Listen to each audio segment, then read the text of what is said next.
A full-time content creator, you need to take a financial literacy class. I quit social media full-time, got a 9 to 5, and I'm the happiest I've been in a very long time. I do think I'm too good for a 9 to 5.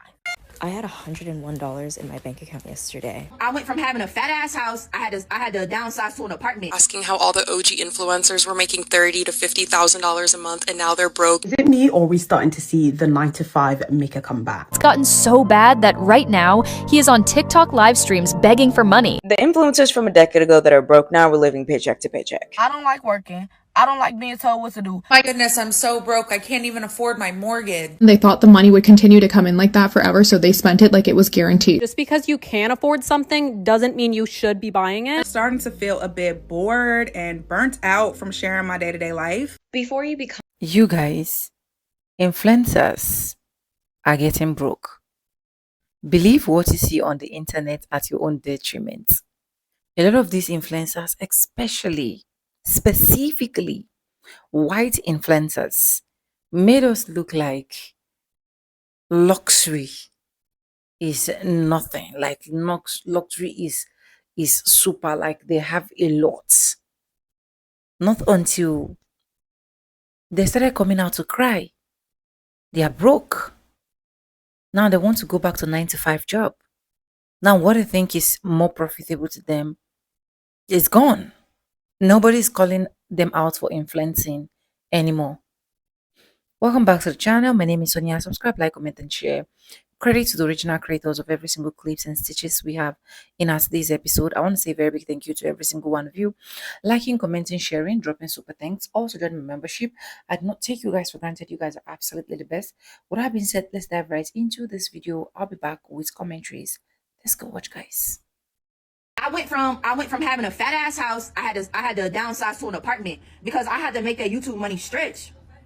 This is when I was like shitting on 9 to 5s. I told myself I would never get a 9 to 5 because I was making so much bread on YouTube. I'm like, hell nah, 9 to 5 not for me. Like, I'm not working no job. Hell nah, I just graduated high school. I'm not going to college. I don't need college. I'm making 15, 20K a month. Let's really get into it. Cause y'all know the internet is talking. The internet is talking. So yes, I went broke for maybe a year and a half. Because that happened to me. So here I am. I ain't went to college. I wasn't working a job. I'm depending on 2K a month off YouTube because that was the only bread I had after they snatched my money away. So do y'all see how that can like really fuck life? Like, they took the money away. So literally my revenue on YouTube went from 15K to 2K, bruh. Yes. Cause I was using the intro. So right? So around this time, YouTube demonetized my videos. That's when my life came at a stop. Like, I was dependent on YouTube money. That was like my main go-to.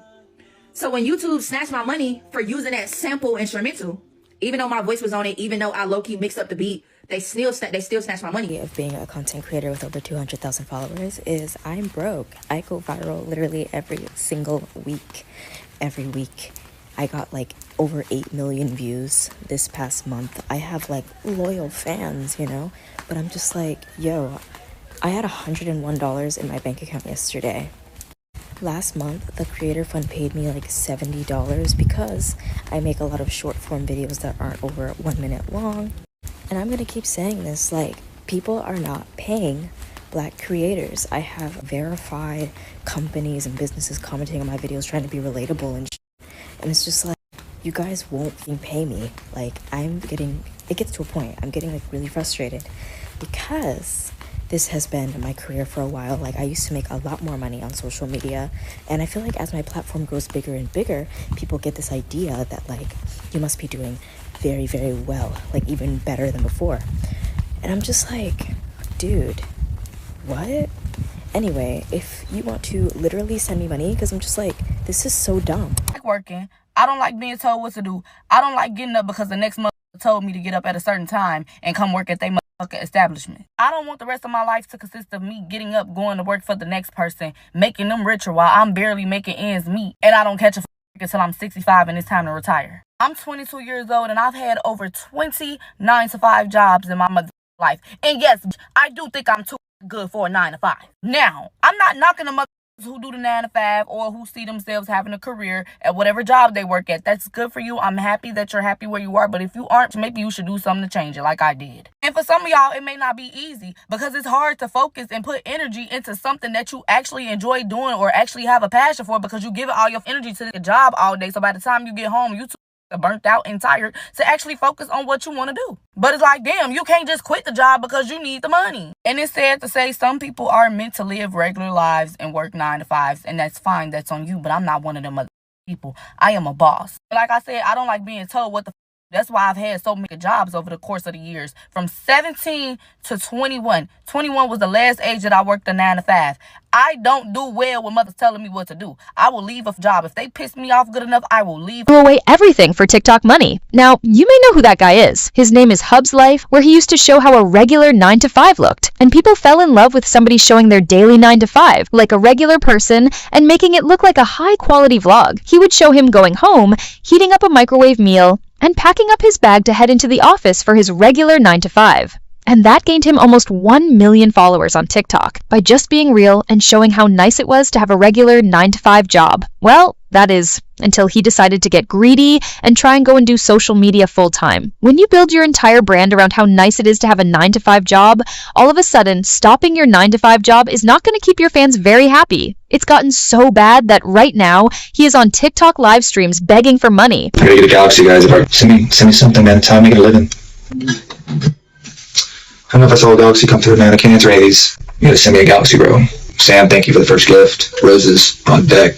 That video has gone viral of him begging for a Galaxy on his live stream, and people have made entire videos calling Hubs.life a rug pull and saying that everyone was baited into believing in the 9 to 5 job and how nice it looked. And now he's completely switched up on everyone. I think all these influencers are lying about being rich. I'm almost at 1 million followers. Broke is, well, not broke, but like I go to my regular minimum wage job every single day, 5 days a week, clock in. That's how I pay all of my bills. Is that my thing? I did my taxes and I only got 3 brand deals this year, each for $2,000, which works out to like $500 extra a month. Amazing, gorgeous. I can never be happier. But I'm just saying $500 a month is not livable, you know, like, but I am super grateful for it. But I'm saying that's all that I got. Like, if like you could see, you know. And I think just these influencers are lying to you. I think because they're either trying to sell you a course or tell you how great their life is after, you know, you've insulted them. But there's nothing up here. I'm up here now with everybody else, and I'm telling you that there is nothing up here. And the f*** is this. About why I decided to return to a 9 to 5 job after being a full-time digital content creator. I honestly feel like this is not talked about enough because I know for so many people, the dream is to leave behind your corporate job, leave behind your 9 to 5, and create content full-time, forever, hopefully. But what about those of us who got to live the dream but decided to go back? So I recently moved back to the US after living abroad in London for 4.5 years. And while I was there, I was a full-time YouTuber. So I was vlogging about my life abroad and uploading pretty much weekly. Living abroad was an amazing experience, y'all. But after a while, I started to realize, like, I can't talk about this forever.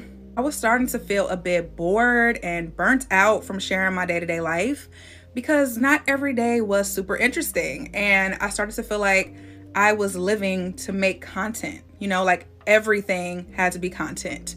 And with my content being so focused on my personal life and sharing my day-to-day, it became really difficult, y'all, because I wasn't always mentally in the space to create content about my life. Like, I dealt with a lot of challenges while I lived abroad. And if I wasn't in the place to create content, that also meant I wasn't in a place to make money. So it was starting to become an issue. I originally went to London to study for my master's degree and ended up staying way longer than I ever expected. But since the beginning, you know, I had always told myself, if this ever stops making sense, I'm going back to work. I'm going back to a 9 to 5, okay? I got 2 degrees. And after turning 30, I really just started craving like a stronger sense of stability. I wanted to start contributing to a 401k again. I wanted to start saving money again. Like, Now, my story is not going to be the same for everyone. People have different niches, right? My niche was my life abroad, and I knew that my life wasn't always going to be that. For some other people, you may never, get burnt out because of maybe the topic that you're focusing on. But because my content was so dependent on my life, I just knew it was like not sustainable for me as a career long term. Now, don't get me wrong, I will always love creating content. I mean, that's why I'm here right now talking to you. But now, since I started my corporate job, I feel so relieved, y'all. It's like a weight is lifted off of my shoulders because I know that my livelihood is no longer dependent on me creating content. I can actually create content for fun now because I feel like it, because I enjoy it, And I'll be honest, like at one point I had some thoughts swirling around in my head and I'm like, what if people think I'm a failure? What if they think I failed at entrepreneurship? Who cares? Okay? Who cares? It is perfectly okay to pivot. It's okay to change paths. Like, it's okay to do what makes the most sense for you and your life and your goals at that time. So if right now is your time to leave your 9-to-5 and try out self-employment, amazing. If you are currently self-employed and you're starting to feel, stress and pressure and you're thinking, maybe I would feel a lot more at peace if I went back to a 9-to-5, that's okay too. For me, at the end of the day, my peace of mind is the most important thing. The influencers from a decade ago that are broke now were living paycheck to paycheck. As soon as that money came in, it went straight to vanity purchases and bills. There was also this trend where as soon as the views went up, they ran straight to LA, New York, or whatever expensive city they could find. And with that change, they got bigger bills and also new content. That new content may have not been received well, and they got less views, and the money went down also. Conversation about content creators going broke. There are a lot of content creators that's going broke, but I guess it's a little different for me because when you're raised in the inner city of Detroit and you don't really have anything, you kind of approach it a couple different ways. So, for example, I just kind of look at it as points on the board. I don't have no pride when it comes to getting a regular job. People acting like just because they had a little bit of visibility or they was popping on the internet that they can't get a regular job. Like, where they do that at? I'll still work a regular job today. I'll still go and work an overnight shift. It really doesn't matter how much money that I have, because for me, again, it's all points on the board. I don't ever want to go broke, but at the same time, I'm not immune to going back to being a software engineer. I'm not immune to, going to get a regular job. I don't mind DoorDashing and Uber Eats and driving for Uber or Lyft if I have to. So all of this pride and then worrying about what other people think on the internet is weird to me. Because how you gonna worry about people that ain't never been there? At least you got there. So you gotta leave it all on the floor. Do I think that people need to be more financially savvy? Absolutely. When you get it, you're gonna have to get it out of your system.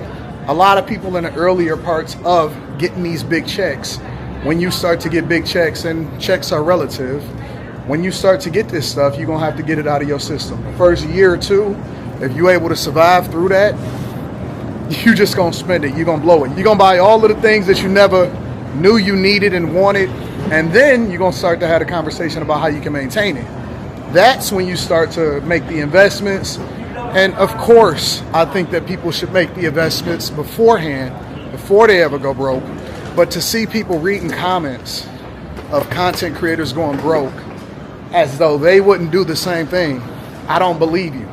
Because everybody say the same thing until they get the money, until they get the visibility. And so the better conversation I think to have is what happens after you get there. How do we create the lessons that allow for people to not make the same mistakes as people that came before us? Thankfully, I went broke earlier in my life before I got all of this visibility, and now I'm used to it. So again, it doesn't mean much to me. I think people put too much stock in it. People go broke every day. Sometimes I feel like I'm never going to achieve my goal or my dream of becoming a full-time social media influencer or content creator because of my financial situation, and it gets really discouraging because it's almost as if you can't or you shouldn't work so you can actually dedicate like a full 40-hour work week to just pursuing content creation, creating content, posting it, all of that.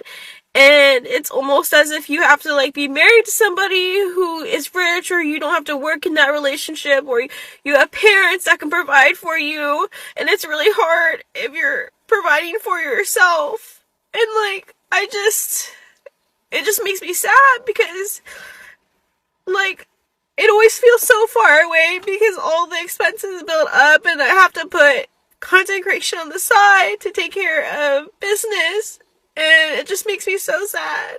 I quit social media full-time, got a 9-to-5, and I'm the happiest I've been in a very long time. Let's talk about it. I know it's a hot take, especially because most people's journey goes in the opposite direction. I love social media. I've been doing it for 5 years. I can't imagine just not posting it all. It's second nature to me. But the truth is, social media is not what it used to be, and because of that, I no longer treat it the same either. These are conversations that I have with my fellow content creator friends all the time, but they're never shared publicly. And just a reminder, this is my experience, so take what resonates and leave what doesn't. I wrote all of this down because there is a lot of things I just want to talk about, and let's rip off the band-aid and talk about money. The money is insane. For example, if you are nearing 1 million followers, the starting rate is usually around $40,000 for one post. But follower count does not equal income. I know creators with massive followings that make barely any money, and then I know creators with a tiny amount of followers and they're making 6 figures. Full transparency, my starting rate, we are getting close to 5 figures, which is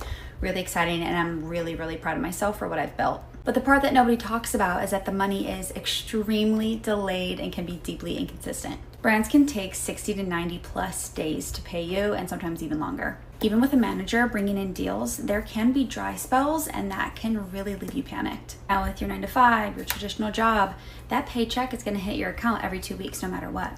Add benefits and job security, and you're quite literally sleeping better. And social media could be gone tomorrow. I've lost my account before. The stability from a job feels like a cushion and not a cage. It's let me save more, invest smarter, and I don't feel panicked over money. Now let's get into mental health and burnout. Social media is an easy job. Like the work part, so easy, but the mental toll, it is brutal. You're constantly performing, every moment has content potential. When something flops, you take it personally and you start to question your worth. Hate comments, imposter syndrome, burnout, it all builds. You can go from feeling on top of the world to invisible overnight. There is no boundary between work and life when you are your brand. The burnout doesn't crash down all at once, it sneaks in. Suddenly filming feels heavy, posting feels forced, scrolling feels exhausting. You're essentially stuck in survival mode because your brain is always just on. Stepping away saved me. The 9-to-5 gave me structure, boundaries, and just mental quiet.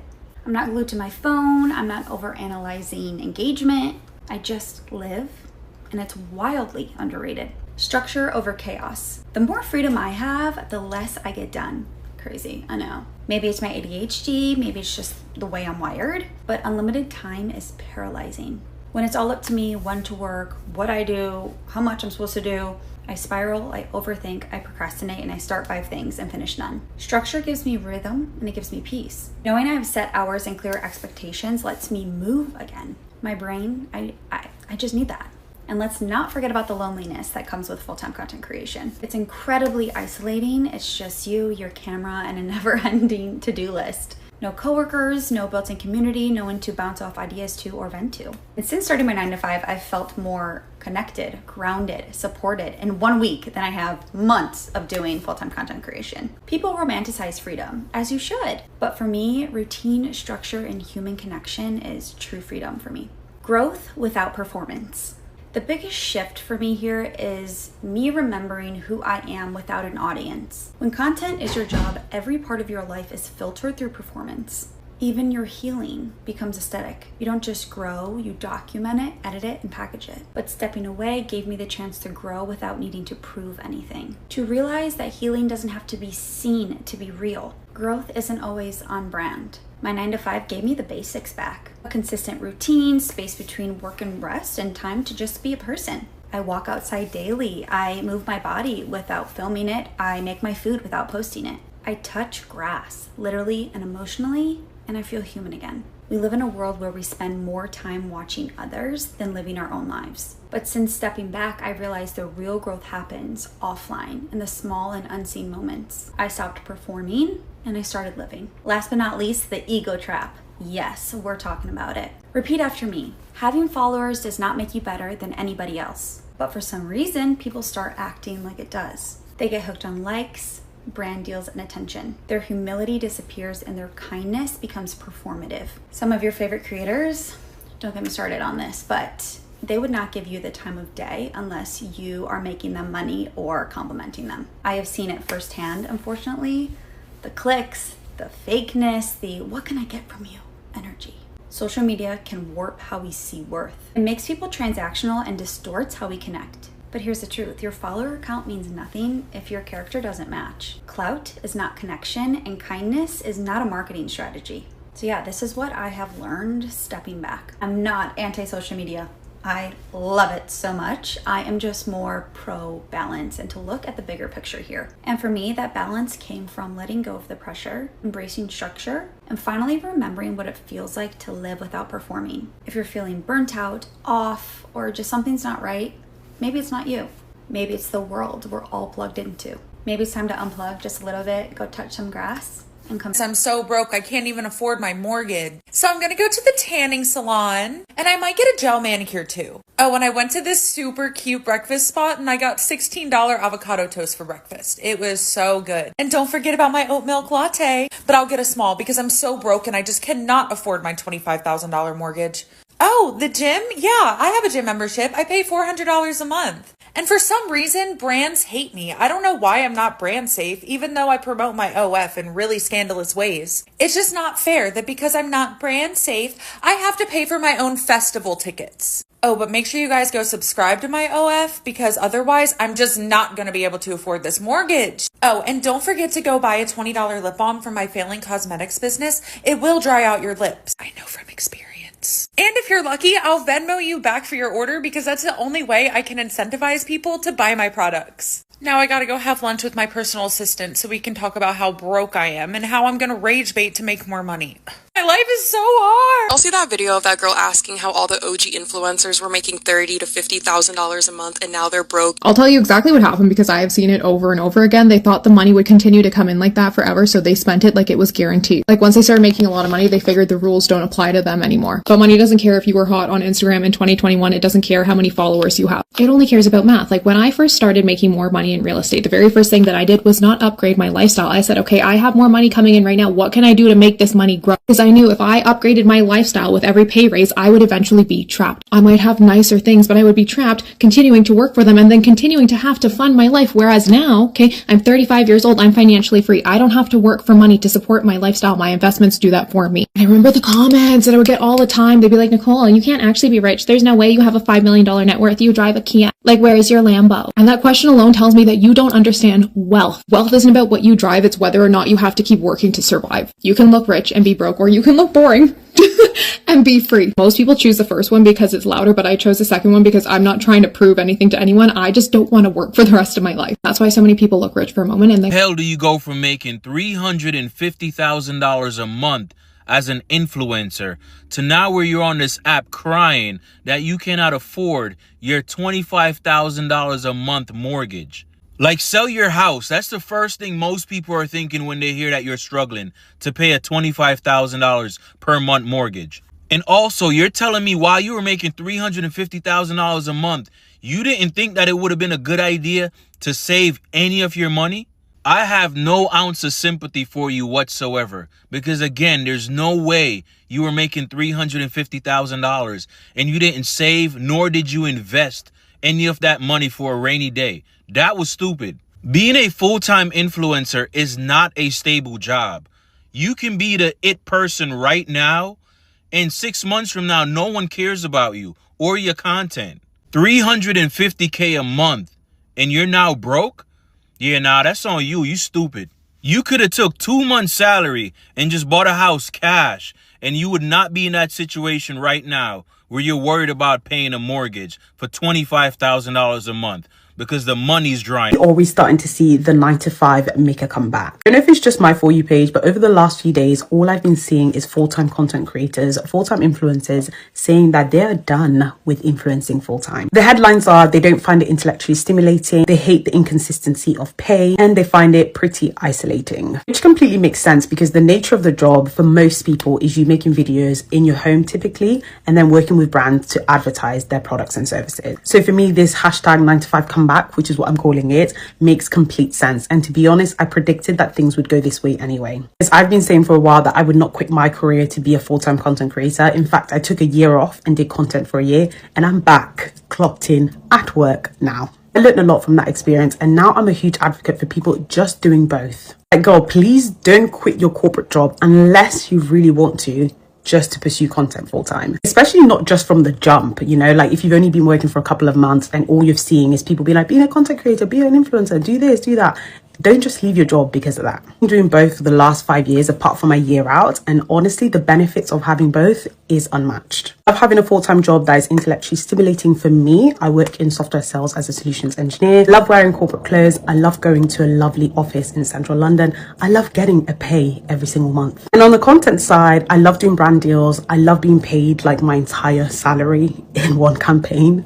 I love getting gifting. I love restaurant experiences. I love all the free stuff. If you can do both for as long as you can, I think that's the way to go. Allowing yourself to actually slowly grow in both your career and your content creation business. Once you've built enough experience in a career that you can fall back on, you've built enough capital and you know it's what you want to do, then you can leave your job and pursue it. I call this being a payslip millionaire, doing both a 9 to 5 and pursuing other interests without quitting your career. If you're a girl that's doing the same thing, let me know in the comments and let me know what you think of the 9 to 5 comeback. So I don't know about y'all, but I've noticed that there's a huge influx of broke ass influencers on TikTok that are begging for money, and some of them even being involved in scams. Yesterday, I saw this TikToker who had almost 1 million subscribers or followers, and she was involved in a GoFundMe scam, and the GoFundMe got shut down.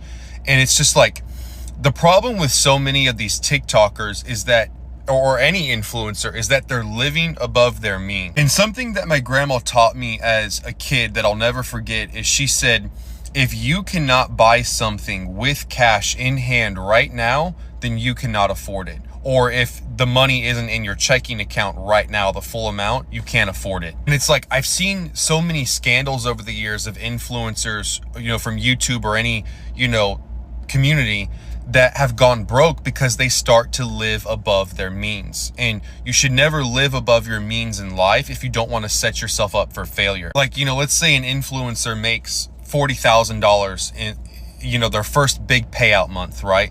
And it starts to become consistent. Okay, great. But then they decide they want to go rent or lease an LA mansion for $15,000 a month, right?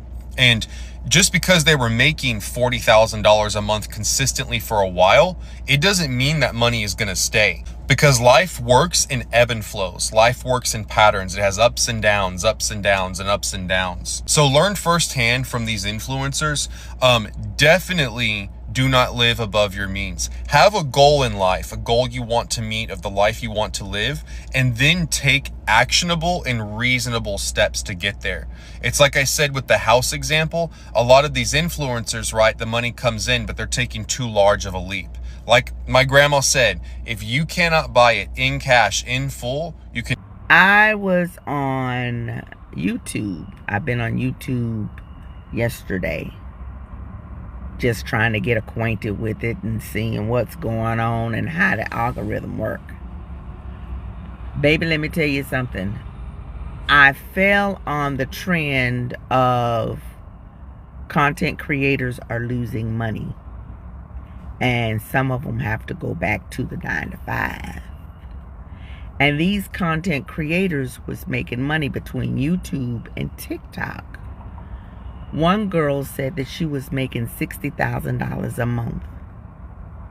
$60,000 a month between both platforms, TikTok and YouTube. She says that she purchased a house that was a little bit over $400,000. She's getting ready to lose it. She's getting ready to lose it because she can't pay for it.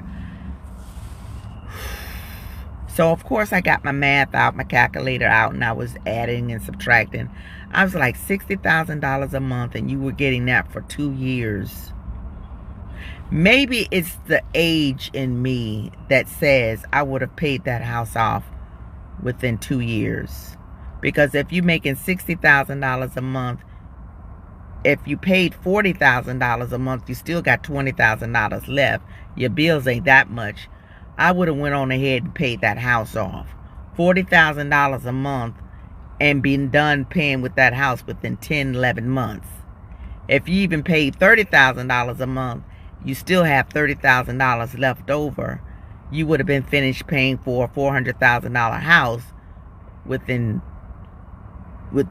13 months. I added up before. This is why I'm saying I don't know how money like that falls in people's hands and they don't pay off bills. So she says that she's about to lose her house making $60,000. Before you become a full-time content creator, you need to take a financial literacy class. I bought a house within my means after doing this full-time since 2019. I bought my house in 2025, and yes, I paid it off in full. I completely own my house. But the amount of content creators that have been doing this for as long as me or longer than me that blew so much money on private jets, designer bags, dumb shit they didn't need, and now they're online doing crazy shit to make money to pay for a house that they weren't able to afford to begin with. Just because you have $100,000 that you could put down on a $5 million house doesn't mean that you should do that when you don't have a salary that is the same every year or month to month. I thought this was common sense,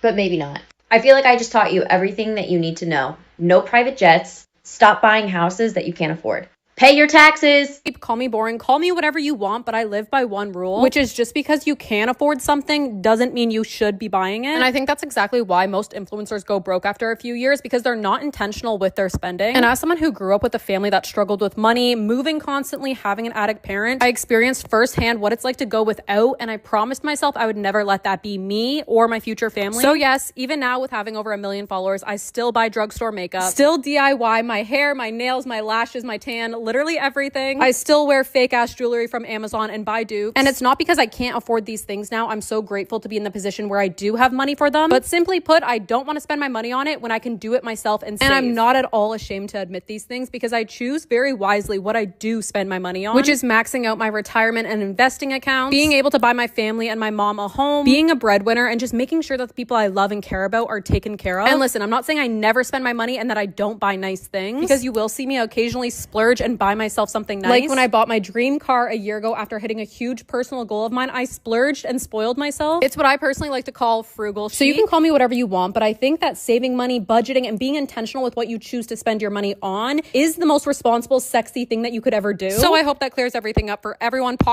Anyways, thank you so much for watching. Hope you guys literally enjoyed every single clip I'm able to roll out for you guys. And guys, this is absolutely the reality of influencers right now. And this is why a lot of them are coming out to now cry. A lot of them that literally said they will never in their life do 9-to-5 job. They are now going back to 9-to-5 job. I asked myself one simple question. How on earth will I be making 30K in a month? And I don't think of investments. I don't think of something that can be profitable along the line. I don't think of expanding or opening a business. And the only thing I can think of is spending, spending, spending.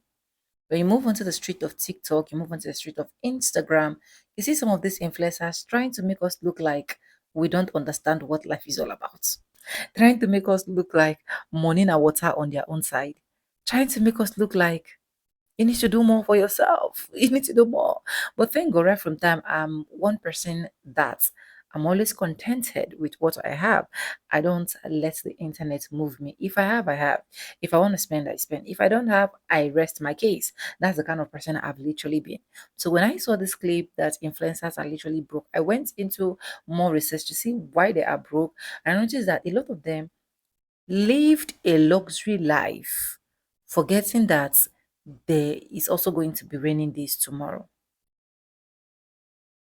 Just imagine someone that said she made 30 to 60K in a month and she was just spending lavishly, going on vacation, trying to impress people, staying in a house that at the end of the day she can't even afford it right now. And right now she's looking for 9 to 5 job. When you see, one thing I always tell people is opportunity come but once.